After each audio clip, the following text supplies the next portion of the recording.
Asalaamu calaykum waraxmatullaahi wabarakaatuhu. Soo dhawaada waa mar kale iyo janaalkeena Jaqanta Technology Center oo had iyo jeer aan idinku soo bandhigno muuqaalada la xiriira tiknoolajiyadda.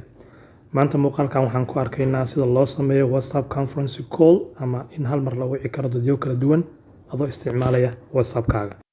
Shirkadda WhatsApp oo laga leeyahay Facebook ilaa hadda dadka ugu badan oo hal mar wici ka dhaawaa 8 xubnood.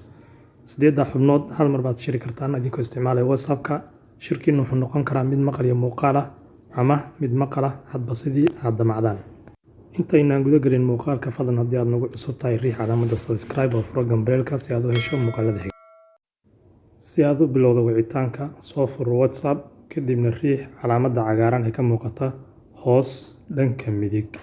Calaamadda markaad riixdo kadib dooro mid ka mid ah dadka aad rabto inaad ka qayb geliso wicitaankaaga.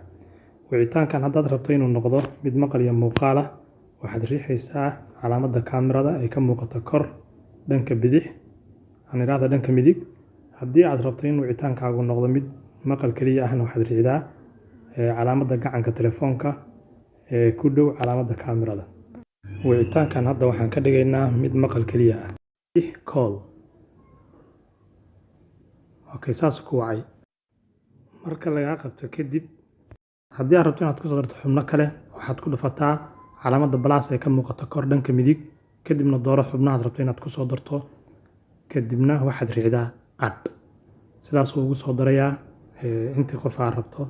Markasta aad u baahato inaad xubno cusub ku soo dartana isla wadadii haddaad maraysaa calaamadda plus aad riixaysaa, kadibna dooro numberka, kadib add dheh. Sidaas ku soo gelayaa. Callka markaan dhammaynayno dabcan calaamadda guduudan baan ku dhufanaynaa. Sidaas waxaa ku dhammaaday callkii.